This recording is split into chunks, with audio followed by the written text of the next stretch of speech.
Now we talked about what generative AI is. Let's talk about why we should learn how to use it.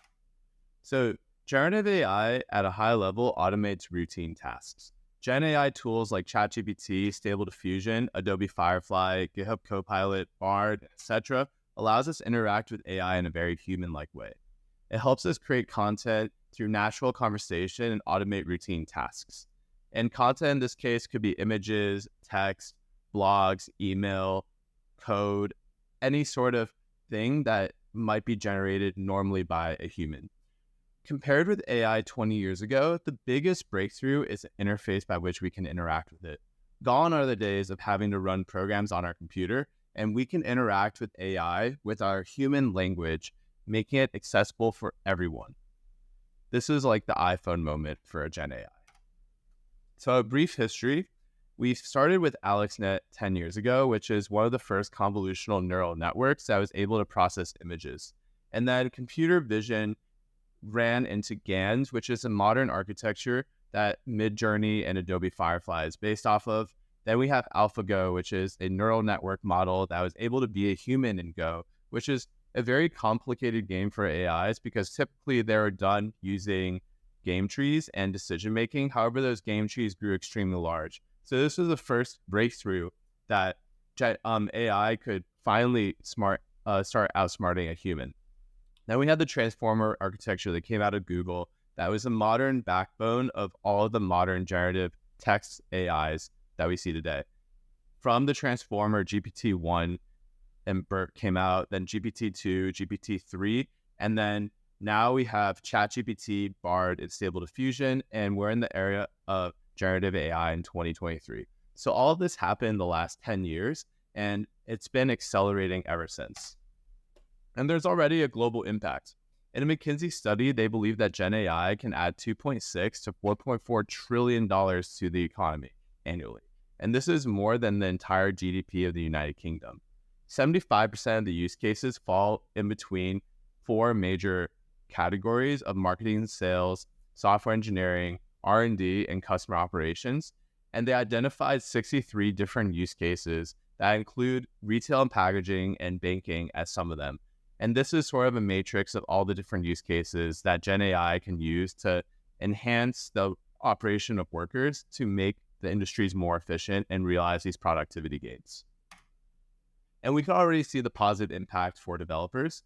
GitHub Copilot, which is a coding assistant, showed a research study of a company called Duolingo using GitHub Copilot, and they reported that there is a 25% increase in developer speed for those that are new working in the repo.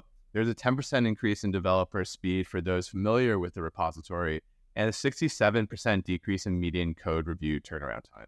So this shows that there is a significant benefit for people that don't know or are new to a code base, and gives them the ability to process things extremely quickly. And there's a 10% increase for people that are already familiar with a specific code base or a specific topic, and it lets them get things done quicker. They also reported things like people feeling more productive, people feeling more satisfied by being less frustrated, more fulfilled, and more focused on satisfying work, as well as productivities and efficiency, such as faster completion, faster repetitive tasks, less time searching for things, and less mental effort on repetitive things. And now we're going to cover like the things that developers can use. So there's another part of the study where they recruited a certain number of people, and they showed that with GitHub Copilot, people were done in a fraction of the time of the people that did not use Copilot. So the average time to complete a task took 2 hours and 41 minutes without Copilot, and it only took 1 hour and 11 minutes with Copilot.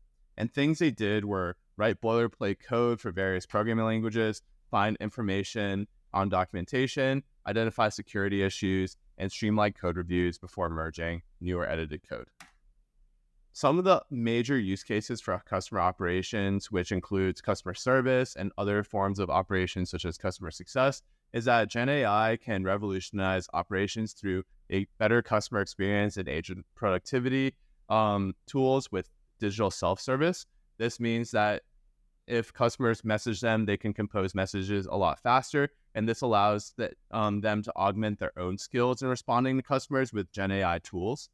They can also use it to draft and respond messages and emails extremely quickly. And this is good for customer complaints, or if they were doing some sort of chat service with a customer, this is something they can use Gen AI for really well. And marketing, another major factor in the Gen AI productivity lift is they can use Gen AI to create content really quickly and efficiently, which includes marketing copy as well as blogs and emails, as well as digital creation, which includes creating images with Stable Diffusion and Adobe Firefly. It also helps them understand a large amount of data really quickly, and helps with things like SEO, operations, and product discovery and search personalization. And the impact is already being realized. It's with the launch of new Gen AI tools, the early and late scenarios of Gen AI impacting the economy has already been pushed up by 5 years. So the timeline for Gen AI starting to make an impact is already 5 years earlier than it was projected, and user adoption has already been pushed up 15 years. So what would have been happening in 2040 is already happening today. The largest impact that it will have is with people with high wage jobs. So white collar workers are going to feel the impact the most, where they can use Gen AI to help them with their jobs very well. And this is different than the previous projection, which is believed that it will only have an impact on low wage jobs.